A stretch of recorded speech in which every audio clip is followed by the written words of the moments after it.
오늘 말씀의 제목은 유배된 이스라엘입니다.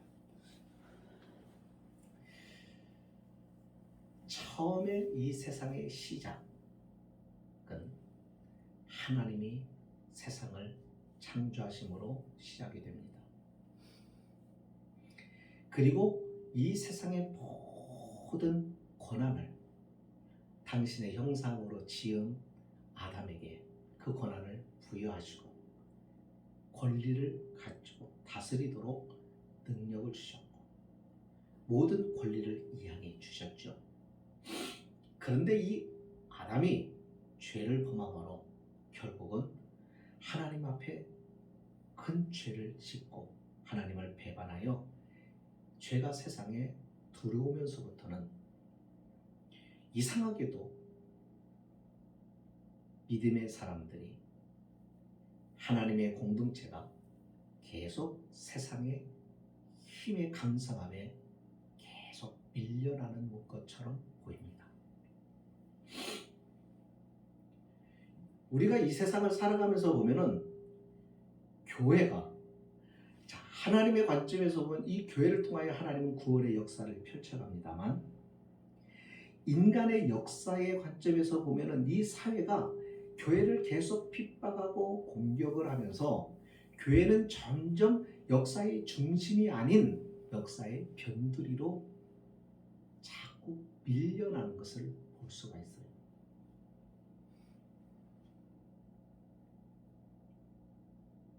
그러면 이와 같은 상황들은 계속될 것이냐? 네, 계속됩니다. 한국교회가 복음을 받아들이고 굉장히 교회가 이 나라 가난하고 너무너무 힘든 나라, 전 세계에서 가장 가난한 나라에 하나님이 복음을 주시고 그 복음을 들고 온 선교사들이 그 복음을 전해주면서 한국 사람들의 생각, 의식이 바뀌기 시작합니다. 말씀을 통하여 희망을 가져요. 말씀을 통하여 비전을 갖기 시작해요. 말씀을 통하여 고난을 이길 수 있는 힘을, 그리고 자신의 처해 있는 모든 형편을 하나님께서 극복하실 수 있도록 우리를 축복해 주시고 우리를 인도하시고 하나님께서 우리도 잘 살고 복된 삶을 살도록 역사하실 것이라고 하는 기대를 가지고 우리의 선조들이 힘들고 어려운 환경에서 핍박받으면서 믿음 생활을 시작했습니다.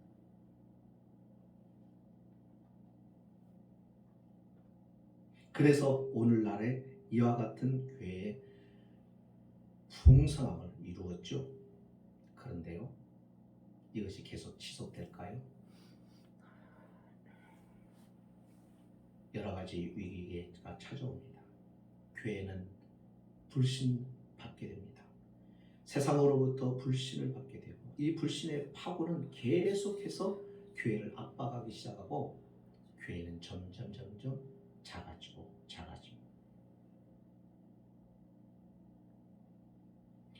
이와 같은 일들이 오늘 한국교회 우리에게만 있느냐? 아니에요. 이 모든 것은 역사에서의 또 어떤 나라든지 다 그랬어요. 그렇게 하면서 한국에까지 오게 된 거예요. 교회는 계속하여 공격을 받을 것이며 위축을 받을 것입니다.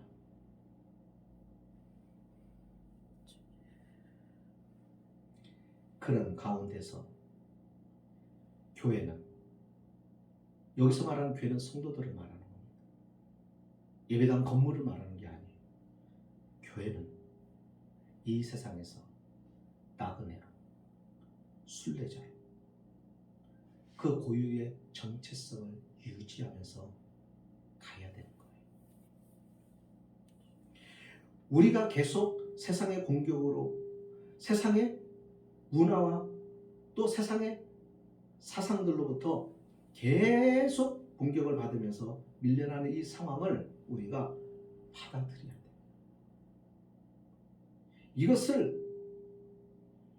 이 상황에 대하여 인정을 해야 돼요. 이 상황을 부정하면 안 돼요. 이 상황을 인정하되 우리가 가져야 되는 게 뭐냐면 우리 안에 있는 내면의 거룩함으로 이 모든 상황들, 이 환경들을 동화되지 말고 우리의 정체성을 지켜가는 이 싸움이 우리 안에서 있어야만이 된다는 것입니다. 그것을 다니엘을 통하여 하나님은 우리에게 가르쳐 주는 거예요. 그러면 이 믿음의 정체성을 가진 하나님의 사람은 이와 같은 세상에서 어떻게 살아가야 할 것인가를 말씀을 합니다. 먼저 보면 예루살렘, 이 예루살렘이 바벨론 왕 느부갓네살에게 점령이 됩니다. 자, 아직 점령은 안 됐지만 본문에서는 이제 포위가 되어버렸죠. 그래서 재물을 다 가지고 예루살렘은 어떤 곳이에요? 이스라엘은 어떤 곳이에요? 이스라엘은 나는 하나님의 백성, 하나님의 통치하시는 하나님의 백성이죠. 하나님의 백성의 나라예요. 거기에 예루살렘은 하나님을 예배하는 신앙의 중심지가 바로 예루살렘이고, 그 예루살렘의 가장 중요한 게 뭐예요? 성전이죠. 하나님의 사람에게 있어서 성전보다도 중요한 것은 없어요. 성전을 통하여 하나님과 교제가 있기 때문에. 그런데 보세요. 예루살렘은 포위당하고 성전에는 무너지고 그 성전에 있는 그릇들, 기물들은 지금 느부갓네살, 바벨론 왕인 느부갓네살이 가지고 자기의 나라 바벨론 신할 땅에 있는 자신의 신전의 창고에다가 지금 넣어놨다는 것입니다.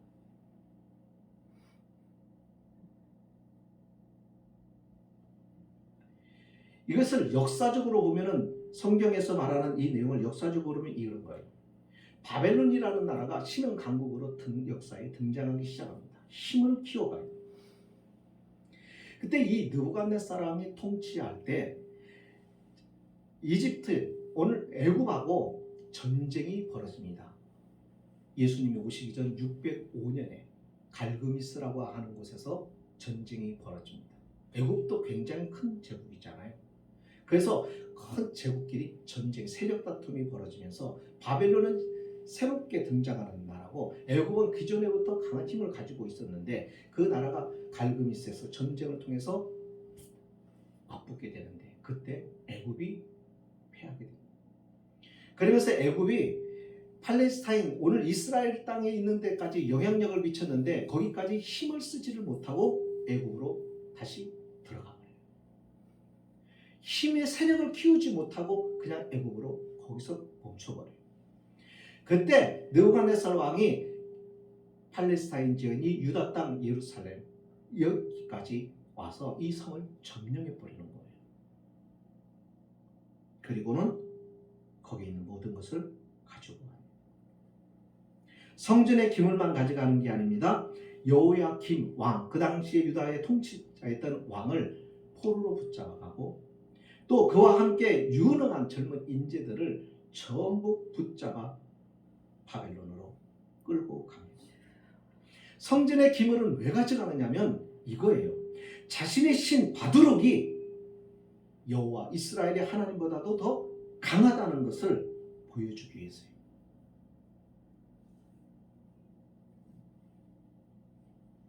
여러분, 이 정도 되면요, 우리가 여기서 생각을 해봐야 됩니다. 한국교회는 어떻게 될까? 여기 재밌는 표현이 나옵니다. 여러분, 우리가 알고 있는 대로 역사의 주관자는 누구세요? 하나님이시잖아요. 세상의 통치자는 하나님이시잖아요.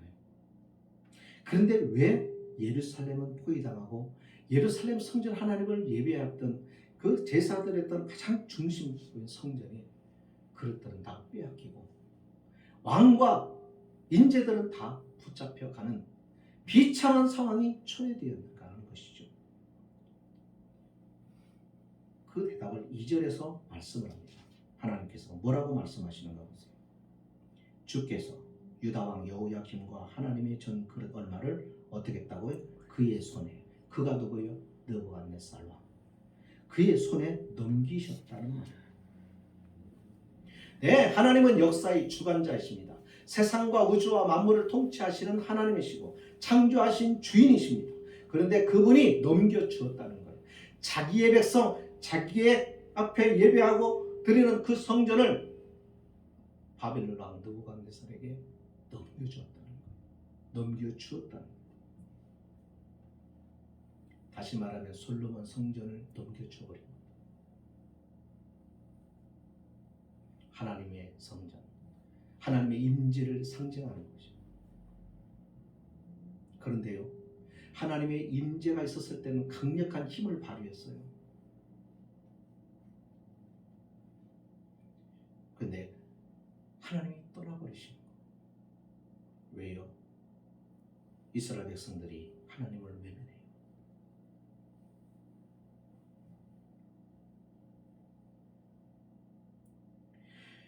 그래서 솔로몬의 성전을 하나님께서 버리신 거예요. 여러분, 우리가 정말 중요하게 생각하는 게 뭐냐면 우리의 신앙이에요. 우리는 교회에 대해서 너무 많은 것들을 치장을 해요. 우리는 교회 예배당에 대해서 너무 관심이 많아요. 아무리 예배당을 멋지게 줘도요, 솔로몬처럼 정성을 들였고 솔로몬의 성전처럼 금으로 다 덮지는 않아요. 그런데 하나님 그 성전을 뭐라고 얘기했어요? 솔로몬에게 내가 이 전에서 하는 기도를 내가 귀를 기울이고 듣겠다. 내 마음이 항상 여기에 머물러 있겠다. 이렇게까지 말씀을 하셨는데 조건이 있었어요. 너가 나를 경배하며 너가 나를 떠나지 않아야 이 백성이 나를 버리지 않으며.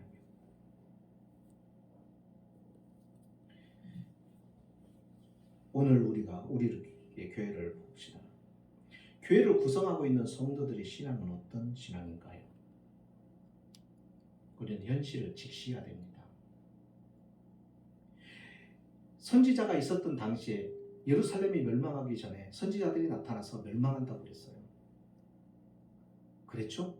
그때 등장했던 이사야며 많은 예레미야 선지자며 모든 선지자들이 멸망한다. 멸망하니까 멸망한다는 게 아니라 이렇게 너희들이 신앙생활하면 멸망한다라고 경고를 하는 거예요. 그러니까 그 말은 무슨 말이에요? 멸망하지 않도록 하나님께서 미리 알려주는 거랍니다. 돌이키라고 먼저 말씀을 하시는 거죠. 근데 그들이 귀담아 듣지를 않아요. 그는 떠납니다. 무서운 게 뭐냐면요, 문화예요. 문화. 하나님의 가나안 7족 속에 다 진멸하라는 것은 그들의 힘이 강해서가 아니에요. 그들이 가지고 있는 문화예요. 그 문화가 뭐냐면요, 쾌락이에요. 쾌락. 신앙생활에서 가장 우리가 경계해야 되는 게 뭐냐면 쾌락이에요. 재미야. 이 재미로, 세상의 재미, 육신의 재미, 자꾸 우리를 즐겁게 하는 것들, 이런 것들, 그것은 너무나도 우리 몸에 자연스러운 거예요. 우리가 받아들이기 너무 쉬운 거예요. 그래서 자꾸 이 쾌락을 받아들여요. 이게 뭐냐면 세속화예요. 오늘 교회 안에 얼마나 세속화가 깊이 이루어졌는지 몰라요.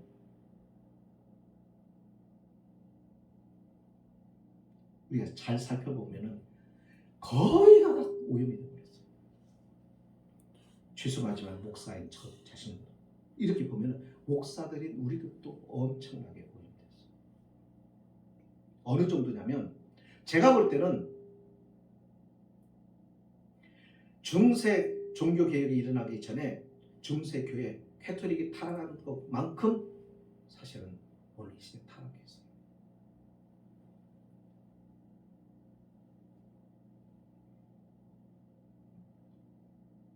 한국교회 운명 누가 장담할 수 없습니다. 교회는 점점 세속화로 점령되어 가고 있습니다. 그 증거가 뭐였냐면 힘을 잃어가고 있다는 거예요. 세상의 세속화를 방어할 수 있는 힘을 잃어가고 있어요. 경건으로 방어를 해야 되는데 그걸 잃어버리고 있는 거예요. 그래서 정체성을 상실해 가기 시작해요. 그리스도인이 그리스도인 같지가 않고, 교회가 교회 같지가 않고, 목사가 목사 같지가 않고, 이런 상황이 되어버리죠. 예루살렘이 하나님이 성전의 기물들을 왜 넘겨줬어요? 오늘 우리는 그것을 기억하고 우리가 살고 있는 이 시대를 살아가야 돼요.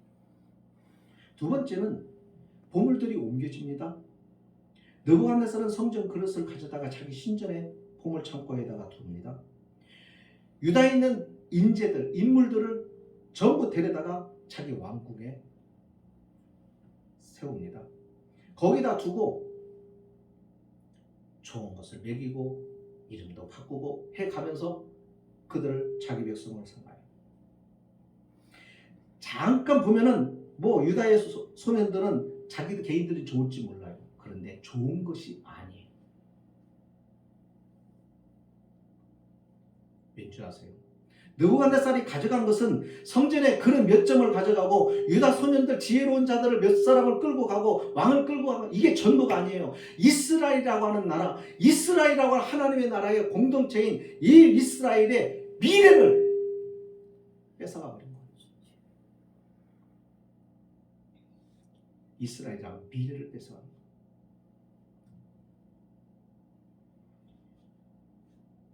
거예요. 여기에 보면은 하나님께서 이것을 허락해서 넘겨주셨다고 말해요.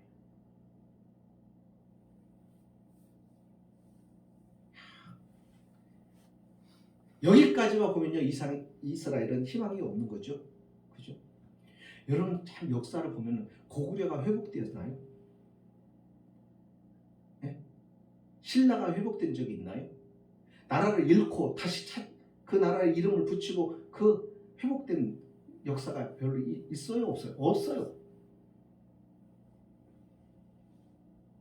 우리나라 30년 일제 통치에 있을 때만 해도 이 30년의 기간 동안에 우리는 많은 일본의 영향을 받아가지고 우리의 사상 속에 그리고 말 속에 얼마나 많은 일본의 영향이 흘러 들어왔는지 몰라요.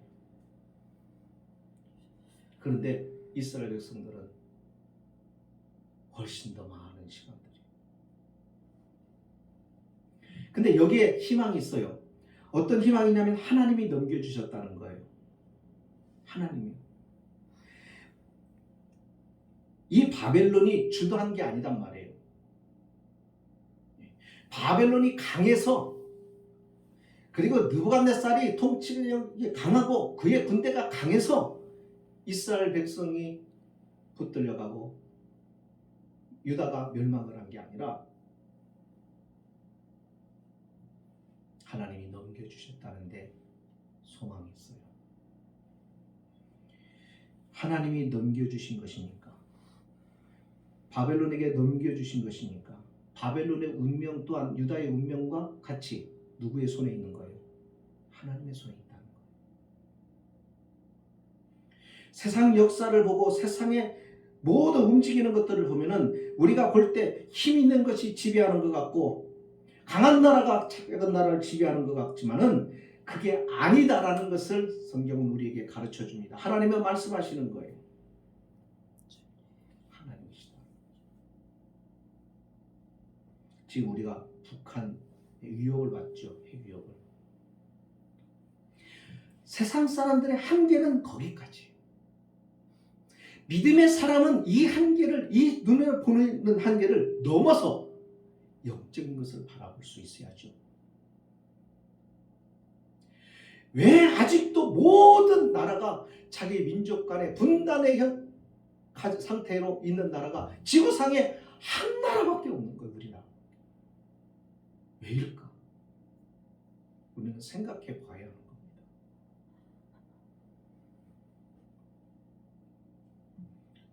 그러니까 언제든지 우리는 위협을 안고 살아갑니다. 하나님이 어떻게 이 나라의 운명을 결정하실지 아무도 모릅니다. 평안하다, 평안하다. 거짓 선지자들은 그렇게 주장해 왔습니다. 그러나 하나님이 보내신 진짜 선지자들은 유다와 이스라엘 향하여 경고했습니다. 회개하라. 하나님께로 돌아가라. 사람들은 진정한 선지자의 메시지보다는 자신의 귀를 즐겁게 하고 듣기 좋게 말하는 평화를 외치는 거짓 선지자들의 말에 미혹되어서 그들은 하나님께 돌아오지 않았습니다.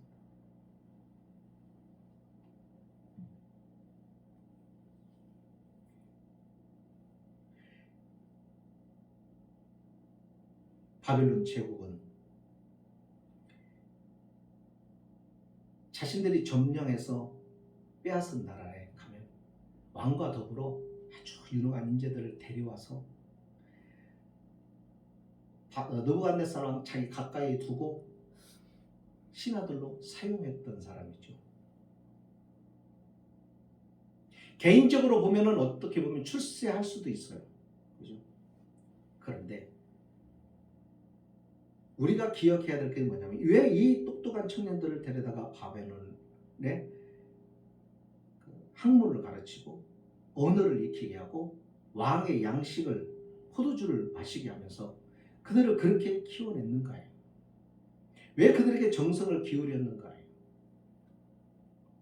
다니엘은 지혜롭기 때문에 그의 세 친구들은 믿음 안에서 지혜를 갖고 있기 때문에 그 모든 것들이 자신을 순응하여 길들여서 바벨론화 시키려고 하는, 바벨론 사람을 만들려고 하는, 이 말은 뒤집어서 말하면 뭐냐면 다니엘과 그 세 친구들이 가지고 있는 이 신앙을 무너뜨리려고 하는 계략이었다고 하는 것을 알게 됩니다.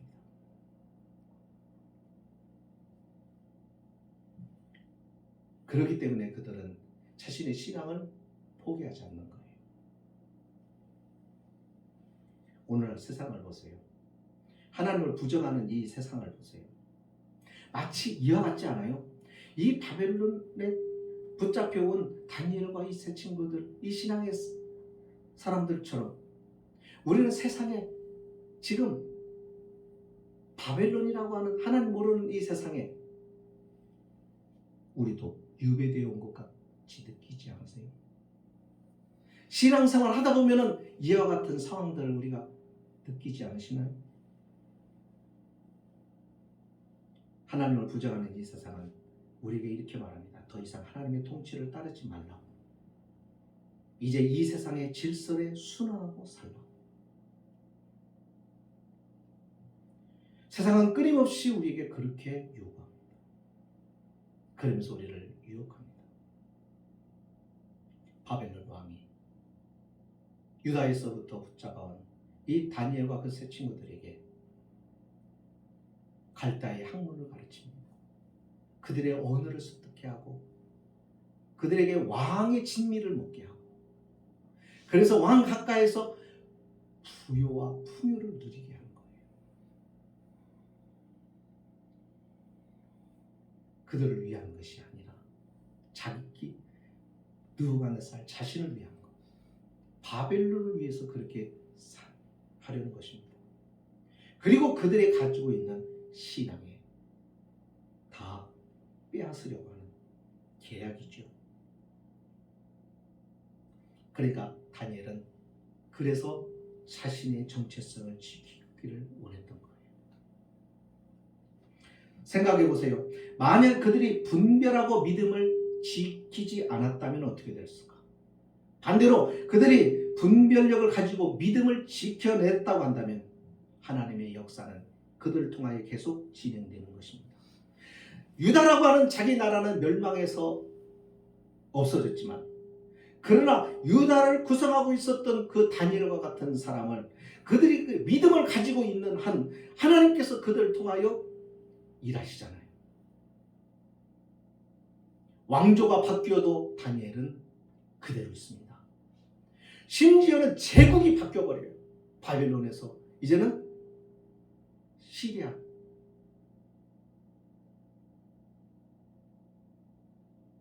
제국이 바뀌어버렸는데도 다니엘은 여전히 정치적인 큰 역할을 하면서 그 자리에 우뚝 서 있는 걸 봅니다. 무슨 말이에요? 분별력을 가지고 믿음을 지킨 다니엘은 그를 통하여 하나님의 역사는 멈추지 않고 지속되며 다니엘과 그들을 향한 미래도 끝나지 않더라는 거죠. 나라는 끝나고 운명이 바뀌고 제국의 운명이 바뀌어도 그들의 미래는 끝나지 않더라는 것입니다. 말씀을 마칩니다. 포로된 지금의 현실을 다니엘은 회피할 수가 없었습니다. 자기의 힘으로는 회피가 안 돼요. 부정하고 벗어나려고 하면 할수록 더 그들을 옥죄어 들어왔을 거예요.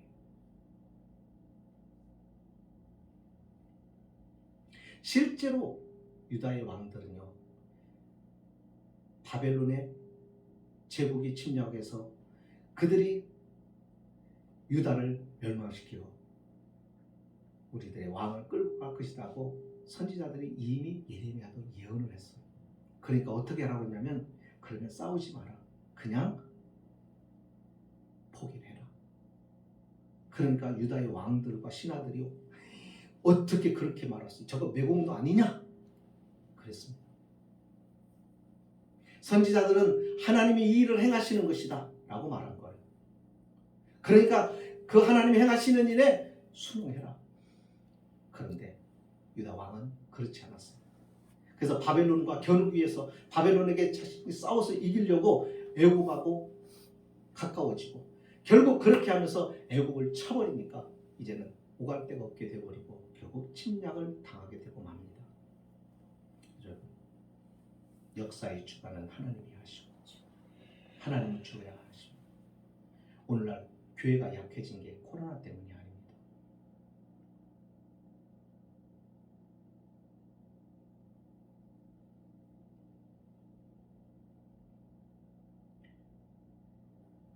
다니엘을 잘 보면 다니엘은 포로 생활을 잘했어요.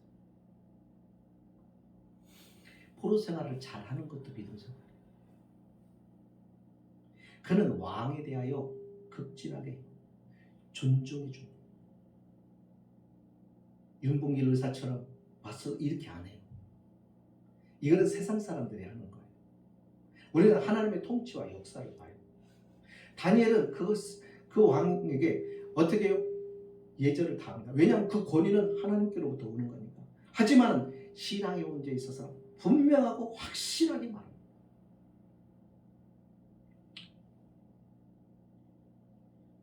다니엘은 그것을 알았어요. 자기 백성을 적에게 넘기신 분이 하나님이시다. 그렇다고 한다면 하나님이 거기에는 이유가 있을 것입니다. 그 이유를 우리가 알고 하나님 앞에 우리의 정체성을 잊지 말고 그분 앞에서 우리의 신앙의 본분을 찾아야 된다.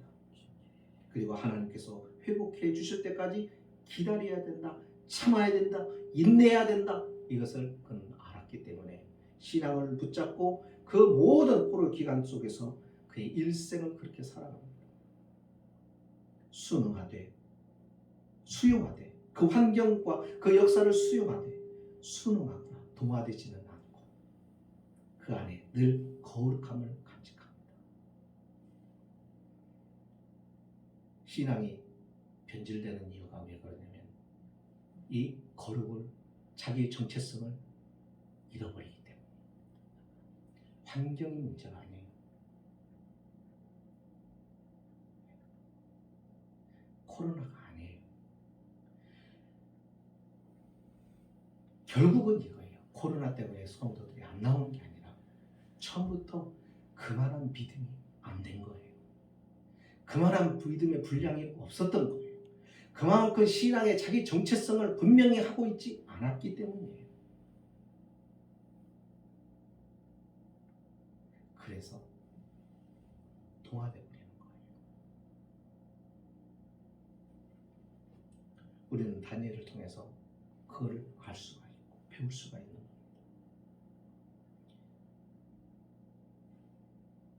저와 여러분이 지금 세상에 하나님의 교회가 세상에 지금 유배되어 있는 모습과 같습니다.